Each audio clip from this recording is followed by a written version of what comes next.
Welcome to Colony TV, the governmental educational channel for the town of Colony.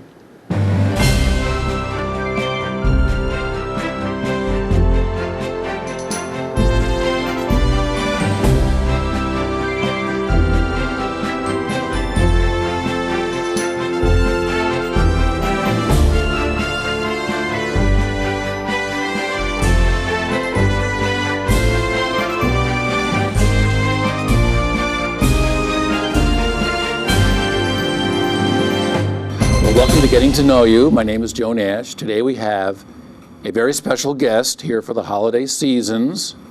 It is Sinterklaas. So welcome, Sinterklaas. Well, thank you for having me here. Now, Sinterklaas, you're going to be in the area. We'll talk about that later. You're going to be down at the Tenbrook Mansion in December, but for several events. We'll get to that in a minute. But I've been doing some research on you, and your genealogy seems to be quite confusing here. You seem to be confused many times with St. Nicholas, with Father Christmas, with Santa Claus, with Father Christmas, and Kris Kringle, and even going back to an Old Norse mythology of Odin. So why don't we just find out, tell us who you are, maybe, start.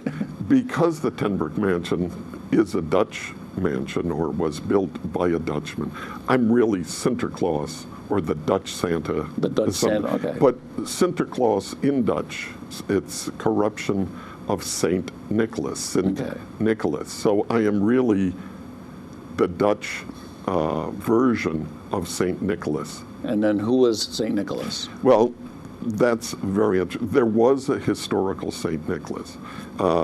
He was born in the port city of Patara in Asia Minor, which is now Turkey. He became the Bishop of Myra, which is also in modern Turkey. And he was a bishop. And that's why I'm dressed the way I am. I have a bishop's crozier, a bishop's mitre, the bishop's robes. And so he was a fairly well-known churchman. Okay. And he became, after his death in 342, he became very well known throughout the Mediterranean, and his fame kind of spread everywhere as both someone who supposedly gave away his fortune, therefore gave gifts, and helped out the poor, but also as a church figure in the Eastern Church. Okay. Now, that's a long way from Holland. How did the Dutch people take Saint Nicholas into their traditions and celebrations? Well, Saint Nicholas's fame kind of spread throughout the Mediterranean. Okay. He is the patron saint of Greece, and he is the patron saint of sailors. And of course, he gets the Dutch were great seafaring people, and they were also connected to the Spanish during the 16th and 17th century. The Spanish controlled a lot of the Netherlands. And so Nicholas came first throughout the Mediterranean, then up to Holland, and they really took him to heart. If you go to Amsterdam now, the one big Catholic church there is St. Nicholas, and the city is dedicated to St. Nicholas. And in their traditions, Sinterklaas comes from Spain every November. Okay. And he comes by ship, and even to this day, if you're on the wharf at Amsterdam, in mid-November, a ship will come, Sinterklaas will get off with his white horse, Schimmel, and he will spend several weeks traveling around Holland with all of his doppelgangers, visiting hospitals, schools, this sort of thing. And then his feast day is December 6th. It has nothing to do with Christmas. Okay, yes. Well. But on the eve of December 5th, the Dutch will have a big feast, and they will put out shoes, the children will, filled with carrots and hay for my horse, Schimmel, my white horse. Schimmel means white horse, but it's my white horse, Schimmel. And in the morning, the hay and the carrots will be gone, and be replaced with candy and toys. Okay, now they still do this to this day. They do it to this day. Yes. Now, is there a reason why Sinterklaas comes from Spain? Or? No one knows for sure, but the guess is that connection with Spain in the 16th and 17th century, and the whole seafaring thing that he spent. Maybe it's just like having a Florida condo. Okay. He spends a good bit of the year down in Spain, and then he comes up to. Now, is the name Sinterklaas, is that Nicholas in a different language? It is. It is a form of Saint Nicholas in Dutch. It's S-I-N-T, Sint would be the word for saint in Dutch. And then it's just a corruption of Nicholas. Okay. Well, now we have the Dutch, as we know, you were talking about the 1600s. The Dutch, one of the many European countries that came to America. And of course, there's a big association here in our area with the Dutch. When the Dutch came over to New Amsterdam, which was New York City in our area, they obviously brought many of their traditions over. They did to the New World. They did indeed, but there's a difference between what they actually brought over and what we think, and what their descendants thought they brought over in the 19th century, because most of the Dutch that came were Dutch Reform, meaning they were Protestant. They really played down any concept of saints. They did not celebrate Christmas. And so it was later that after the American Revolution, quite frankly, when a lot of Dutch people were rediscovering their roots and reading Washington Irving, that they thought they celebrated St. Nicholas in a bit. Now, some of the Dutch probably did, but the New Amsterdam Project, which is translating all of the colonial Dutch records, has only found one mention of St. Nicholas in all the records, and that was down in New York City, a receipt for an order of St. Nicholas cookies. And that is the Germans that came. Well, this is where I think things start getting a little confusing. You said the Dutch didn't really celebrate St. Nicholas, and in the colonies, you have English who had their own. They had Father Christmas. You've got the Germans with Kris Kringle, and then somehow, did this all somehow combine into Santa Claus? I mean, you have this lineage here. It does, and surprisingly enough, and what a lot of people don't know, is all of this coming together happened in the Hudson Valley. It happened in places like Troy, New York. We're in the Troy Sentinel in 1823. There was a poem published, which we know as "'Twas the Night Before Christmas," but the real name of it is "A Visit from St. Nicholas." That is correct. Now, the thing is, think about that. That's 1823, and there, Nicholas is coming the night before Christmas. So now he's been attached to Christmas. Prior to that, if you go to like Washington Irving, who writes a book in 1809 and gives probably the best image of what people thought St. Nicholas was like. It's called Dietrich Knickerbocker's History of New York. And he publishes it on December 6, 1809, which is St. Nicholas's feast day. And there we find a roly-poly Dutch burgher who smokes a pipe, puts his finger to his nose who flies over the chimneys of New York City in a wagon pulled by a horse and throws gifts down the chimney. Down chimneys, but not connected with Christmas. Now. So that's 1809, and by 1822, he's connected with Christmas as Sinterklaas. So Washington Irving wrote the story, St. Nicholas delivering presents, you could say. Now, did he have, were the reindeer involved with Washington Irving, or was that Kenneth? He had a horse. He had, kind of the Dutch schimmel, the white horse. And then there was a poem written in 1821 called, and anonymously, it was called The Children's Friend. And there, the image is of Nicholas, and he has a sleigh and one reindeer. Okay. You know, that's 1821. And he's actually in that, he's called Santa Claus. Okay. But then Clement Moore, who supposedly wrote "'Twas the Night Before Christmas," changes it to 8 reindeer. All right. Now, Sinterklaas, do you know in your long history here how did it go from your horse Schimmel to the reindeer?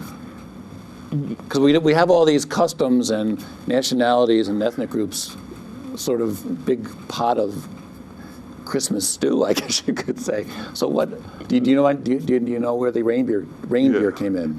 No one has the slightest idea. There is that poem in 1821, and then people say that Clement Moore wrote "'Twas the Night Before Christmas" in December of 1822, and he got the idea while riding in a sleigh, going to some affair in New York City, going back to his home.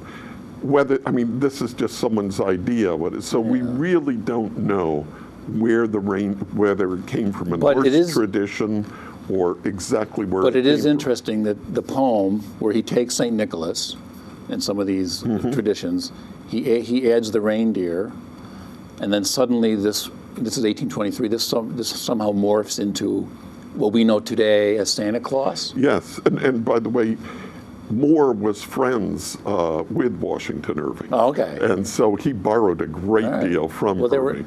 But basically, it sounds like everyone's borrowing from everybody. Absolutely. And not only that, we find out that St. Nicholas, shows up at different times even yet. There is one tradition that on January 1st, people come and visit, and you give them St. Nicholas cookies. Not just one, you give them 13. Okay. And we get the whole baker's dozen sort of thing. But it's connected, once again, not with Christmas, but with New Year's Day. So there's all these different things floating around. The very first mention of Santa Claus occurs in the Rivington, New York Gazetteer in 1773. Is this the picture by Thomas? No, all right, we'll get to that's that. not Okay. till like the 1850s or so. But basically, it appears it's telling the story, or reporting actually, on a party that the Dutch people had celebrating St. Nicholas. Okay. And it says ST, A, and Claus. And no one, now the guy, Rivington, he was a really kind of lazy reporter. And because he says Monday last, which would make it December 20th, but it had to have been December 6th.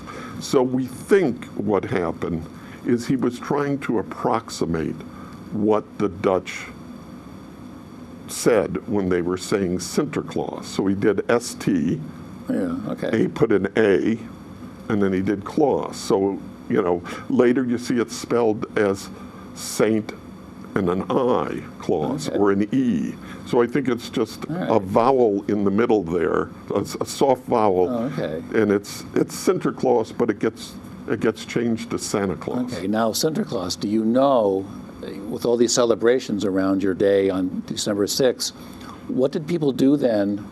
What were Christmas celebrations like then? And then how did your day and Christmas come together, if you know? Yeah, it varied with what country you were from and what. But I've had several people from Belgium or Austria tell me, "Oh, St. Nicholas Day was the big day. That's when they got the good stuff. That's when they got the candy or toys. Not Christmas Day. Christmas, they got socks or a shirt. So they always looked forward to St. Nicholas Day, and they celebrated both of them. And so later here, we saw in the poem it gets moved to the night before Christmas. Now, whether it was, hey, the merchants say, we're not going to be closed on 2 days, pick and choose. But actually, Christmas doesn't become a national holiday till 1870. Okay. But somehow they take Nicholas and squeeze them together with Christmas. So this would have been between the poem in Troy, 1822, and it was a national holiday in 1870. So it took whatever 50 years for. Surprisingly enough, our very first Congress, they met in session on December 25th because Christmas was no different than any other day. And, going back to Cromwell had his Parliament sit on Christmas Day. So particularly the English Protestants did not like the idea of Christmas. Okay. Now, and then we move into a little more modern times with your incarnation, I guess you could say, as Santa Claus. How did the Santa Claus with the Thomas Nash cartoon, and then you move into the 1900s, was the more popular, and then of course the explosion of Christmas as a big. How did that all? You're on the right track. No, Thomas Nast is the biggest cartoonist of the 19th century. He does some pictures in the middle of the century, does some cartoons showing Santa Claus as the roly-poly guy that, say, 1850s or something? Yes, that we know, and with the fur-trimmed robe and whatnot. So he really starts to popularize it. And then, believe it or not, the Coca-Cola company comes along in the 1930s and decides to adopt Santa Claus as a major salesperson, for the brand. And they spread it tremendously. And now just about any country you go, anywhere on Earth, you will find, even if they don't celebrate, they know who Santa Claus is. Okay. Now, I'm going to test your historical knowledge here, Sinterklaas. Do you know about England? Somehow, when some of these traditions from the New World, the Dutch, go back to England, they somehow combine with one of your other cousins, I guess you could say, Father Christmas, and I think there was another one I forgot. But how did you combine with Father Christmas in England? Do you know anything? Yeah, well, no, actually, they are separate. Father Christmas was not. There are people who will celebrate Father Christmas, and there are people who will celebrate Santa Claus. And sometimes with a little bit of competition or animosity between them. But Father Christmas came from a totally different tradition, actually a pagan tradition out of the north. He's usually dressed in green, and he's kind of representative of new growth and this sort of thing. Obviously looking forward for the new year. Okay. So you could say he's a cousin of yours, perhaps? Yeah, he's a cousin. And there's others. There's Kris Kringle. Okay, that would be from the German tradition? From the German, and developed in a strange sort of way. Martin Luther hated the idea of St. Nicholas and people worshiping St. Nicholas. And he said, the only one who should be worshipped is the Christ child. And in German, it's Christkind, or Christkindl, Christkindlein, but the whole term, Kris Kringle, comes from the German for Christ child. And in Germany, they developed this,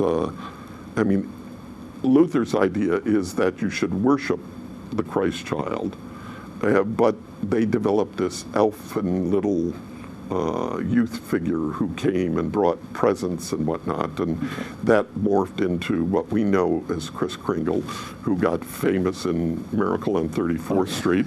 And every time that movie is shown, I'm sure Martin Luther rolls over in his grave. Now, and all these traditions that we've been talking about, are they always associated with two things? Obviously Christmas, but are they always all associated with giving gifts? And is it always the end of the year? Not all of them, but usually there is a gift-giving element in it, and that can come from many. The Italians have some different ones. The French. There's so many different traditions. As a matter of fact, new ones get created all the time, and we can create new ones if we want to. I mean, we're capable of doing it right now. We've done an awful lot of assimilation and combination. And one thing I was thinking about, think about these Nicholas cookies on January 1st, and there being 13 cookies. How appropriate that is. You have 12 cookies, which represent the old year. The 12 months of the old year. And one more that represents the first day of the first month of the new year. Like a New Year's. So we can do 13 cookies on January 1st, and we can make them St. Nicholas cookies, and we can start a new tradition. Very good. Now, it's Sinterklaas. You're going to be down at the Tenbrook Mansion on Friday, December 6th, your feast day. What is it's at 1 p.m. in the afternoon, Friday, December 6th. What is that? What are you going to be? Are we going to be talking about some of the same things today, or do you have something else planned? It's going to be a little bit more elaborate. One, I won't be wearing the costume, but trying to talk from go through the historical traditions, both with St. Nicholas, Christmas, Sinterklaas, do them in much more detail, and how once again they got all mixed up and combined and came out with what we know today. Okay, and then you're also going to be down at the Tenbrook Mansion for some of their events at the holiday open house, which is the next day, Saturday, December 7th. You're going to be at the holiday tea on Saturday, December 14th. You're going to be at the Children's Story Hour. I'm sure that do the kids like meeting you? Yes. Or are some of them scared sometimes? Well, I do have to sit down usually because my height, particularly with the mitre on, does scare some children. And that would be on Saturday, December 21st, from 10:30 in the morning till noon, which is a free event. So how long have you been? I know you go all over the world, but how long have you been going down to the Tenbrook Mansion? It's been about 10 years now. I filled in on an emergency basis, and they just kind of roped me into it ever since. And do you enjoy doing not only the events, but doing the research? It sounds like you've done a lot of reading on your past. It has been so much fun because so many of the people that come in, they relate to me. They say, I'm of Dutch ancestry. I remember doing this when I was a kid. Or I still have my kids put out a shoe filled with carrots and hay for schimmel. Or they tell me about their youth in Austria or Belgium or whatnot.